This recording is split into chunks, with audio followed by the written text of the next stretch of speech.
passer votre dimanche soir avec nous. J'espère que tout se passe bien. Bougez pas encore à suivre. Le chanteur Milo sera en interview et en prestation acoustique. Mais pour tout de suite, je voulais vous parler d'une chouette histoire qui est arrivée cette semaine. L'humoriste français Gad Elmaleh, je pense qu'il y en a qui le connaissent vaguement, ça vous dit quelque chose? Ouais. Moi, j'ai toujours pensé qu'il s'appelait Gad Elmaleh. Et donc, quand j'ai appris à lire, c'était une grosse surprise de voir qu'il s'appelait Gad. Et il va jouer à l'Olympia, genre 8000 dates environ. Et pour donner la chance aux jeunes humoristes, il a fait un concours pour pouvoir assurer sa première partie. Et il y a plus de 1000 humoristes qui lui ont envoyé une vidéo sur YouTube. Et de tous les humoristes, il y a eu forcément un seul gagnant. C'est un jeune stand-upper français qui s'appelle Seb Melia. Et regardez un extrait du style et de la personnalité, d'ailleurs, de Seb Melia. Le problème, c'est que vous savez, ma grand-mère, c'est le genre de personne qui a grandi à La Réunion, d'accord? Donc elle connaît toutes les légendes, elle connaît tous les mythes, et elle y croit. Et elle va pas essayer de te mentir pour te rassurer parce que t'es un enfant. Moi, je me réveillais le matin, j'avais peur, je dis, mamie, j'ai entendu des bruits cette nuit, j'arrivais pas à dormir. Et elle était là, faisait la vaisselle normale. Ah, c'est rien, ça. Ça devait être le diable. Ah, d'accord! Ah bah ça va beaucoup mieux maintenant, je sais qui c'est. Non, mais c'était le fait de pas savoir, en fait, qui m'énervait. Et vous voulez quoi? Ah, rien. Juste ton âme. Ah bah oui! Bah je peux lui donner. Ça sert à rien en plus une âme dans la vie de tous les jours. Il sera donc du 8 avril au 2 mai à l'Olympia. Il est ce soir dans l'émission. Veuillez accueillir, mesdames et messieurs, Seb Melia!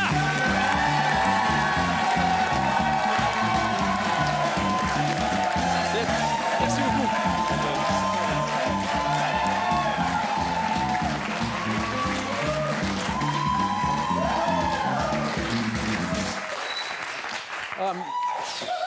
On a bien fait de pas inviter Gad à votre place. Je sais pas ce que ça aurait été sinon pour lui. Alors, comment ça se passe? Donc, les papillons, vous venez juste de l'apprendre, ça fait que quelques jours maintenant, vous savez que vous allez faire ça. Franchement, j'ai peur. Ouais? Je vais pas te mentir, j'ai peur. Même dans ma chambre, je m'entraîne. Et même dans ma chambre, j'ai peur. Parce que c'est une chance incroyable, en fait, que me laisse Gad Elmaleh, tu vois. Et comment ça s'est passé? Vous l'avez su, donc vous avez envoyé la vidéo, vous attendez, vous vivez votre vie, et puis d'un coup, quoi, genre? D'un coup, on reçoit un SMS de Gad Elmaleh, et là, on fait « Wouah !» Et je savais pas qu'un SMS pouvait faire signer du nez, en fait, tu sais. Je réalisais pas ce truc-là. Et il a été super cool, il m'a écrit véridique. Bravo Seb, félicitations, rendez-vous à l'Olympia, hâte de te rencontrer. Là, j'ai refait Wouah! Et il a été super sympa parce qu'il a précisé, il a signé Gad Elmaleh, tu sais. Au cas où je connaîtrais d'autres Gad qui font l'Olympia dans pas longtemps, tu sais ce que je veux dire. Au cas où si j'aurais pu confondre. Éviter la confusion. Et donc, ça veut dire que techniquement, si vous avez reçu un SMS de Gad Elmaleh, vous avez le numéro de téléphone de Gad Elmaleh. Et j'avoue que j'ai envie de faire des bêtises, j'ai envie de faire des blagues, tu sais ce que je veux dire. Mais à chaque fois, je me dis, Seb, calme-toi, n'oublie jamais qu'un grand pouvoir implique de grandes responsabilités. Et j'ai envie de lui faire des trucs, mais en même temps, qu'est-ce que je pourrais lui faire? Je vais pas lui envoyer un selfie dans ma salle de bain, genre, ouh, Gad, on se va à l'Olympia? Tu vois ce que je veux dire? Et puis, je suis même pas sûr que ce soit vraiment lui qui m'a envoyé le SMS. Ouais. Ça se trouve, c'était un assistant, tu vois. Et moi, je suis là, je suis à fond dedans, je dis merci. Et ça se trouve, de l'autre côté, c'est un mec avec une grande barbe qui est là, qui fait, oh, Roger, qu'est-ce qu'on fait? Il a répondu, ce con. Mais Je sais pas. moi, je sais ce qui arriverait si j'avais le numéro de Gad Elmaleh. Tu Je sais? me dirais, non, je vais pas l'utiliser. Et puis, un soir, on irait dans une soirée. Et puis, vers 2-3 heures du matin, j'avais vu ça que j'ai le numéro de Gad Elmaleh. C'est le numéro de Gad... C'est quoi? On appelle... C'est quoi on appelle? Rien à foutre, on appelle... Mais Gad... Les cons, ils croient pas qu'on est des amis. Qu'est-ce que... Et je te réveille. Ça, grâce, je t'appelle demain à 6 h, bye-bye. Je ferais vraiment ça.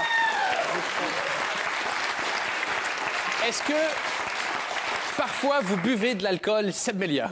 Je ne bois pas d'alcool. Excellente décision. J'ai arrêté depuis que j'ai le numéro de Gad Elmaleh. Jamais. Et en plus, bon, on dit que c'est des jeunes humoristes qui ont une chance, mais vous avez, ça fait quand même quelques années que vous faites ça. Je vais bientôt avoir 50 ans, là, déjà. Ouais, ça. Le temps que ça arrive. Ouais. Mais c'est toujours embêtant, ça, de dire à quelqu'un, genre, ça fait longtemps que vous faites ça, ça fait vraiment genre, bon, vous n'êtes pas connu alors que vous faites des efforts. C'est toujours vrai que c'est humiliant, tu vois ce que je veux dire? Parce qu'au début, quand tu commences le stand-up, ça fait genre 1 an ou 2, tu grossis ton âge, tu vois, ça fait 5 ans, 6 ans, tu vois. Et puis quand ça arrive à 7 ans, 8 ans, tu diminues ton âge de stand-up. Parce que tu dis, c'est la honte quand même, ça fait 7 ans, 8 ans que je fais ça et personne ne me connaît encore, tu vois. Et donc là, si on me pose la question, ça fait 3 ans. Et l'année prochaine, ça fera 6 mois. Et qu'est-ce qui peut arriver? Qu'est-ce que vous espérez de l'expérience? Donc, déjà, qu'il y a des gens dans la salle, mais ça devrait aller normalement. Je pense on croise les doigts, Gad Elmaleh devrait remplir la salle. Ça peut vraiment changer une carrière. Je sais pas, j'ai pas envie de me mettre des espoirs qui arrivent pas. Moi, j'espère juste que des gens me découvrent, qu'ils découvrent mon humour, qu'ils apprécient. Et voilà, et me faire connaître un peu plus, faire connaître mon style et mon humour. Et merci Gad Elmaleh, quoi. Ben oui, merci Gad Elmaleh de l'avoir choisi de lui alors que j'avais envoyé une vidéo. Non, c'est pas... Et donc, en attendant, j'imagine que c'est entraînement sur entraînement sur entraînement. Ouais, je vais travailler beaucoup, je vais écrire des vannes, je vais faire un truc carré pour qu'il soit content et qu'il décide de me reprendre. Ou sinon, je reparticiperai au prochain concours. Par un autre humoriste. D'après moi, ça serait surprenant si le premier concours, il en fait un deuxième, fait, tu sais quoi, je vais reprendre le premier. C'est celui qu'on trouve qui n'avait pas assez bossé. On va lui redonner sa chance. D'après moi, ça devrait aller. Je sais pas si je serais content de regagner le même concours ou si ce serait la honte, tu vois. Et si un jour vous réussissez super fort ce que vous allez faire, j'en suis convaincu, est-ce que vous allez, ne serait-ce que par principe, proposer à Gad Elmaleh votre première partie? À l'époque, tu m'as aidé. Si je peux faire ça. À un petit jeune. Ça va être du 8 avril au 2 mai à l'Olympia. En attendant, si vous voulez découvrir Seb Mélias, vous êtes de passage du côté de Paris. C'est, entre autres, vous avez une date au Point Virgule, donc Alors, Célèbre Théâtre, c'est le 9. Oui. S'il y a des Belges qui sont de passage à Paris, vous êtes tous les bienvenus. Je jouerai le 9 mai, vendredi 9 mai, au Point Virgule à 22h30. Seb Mélias ne perd jamais. Donc, voilà. Et à la fin du spectacle, vous allez lui demander le numéro de Gad Elmaleh pour lui passer un petit coup de fil. Et je le donnerai peut-être. Que tout se passe bien, Seb. Merci beaucoup d'avoir été avec nous. Merci à toi. On va vous suivre. Merci beaucoup.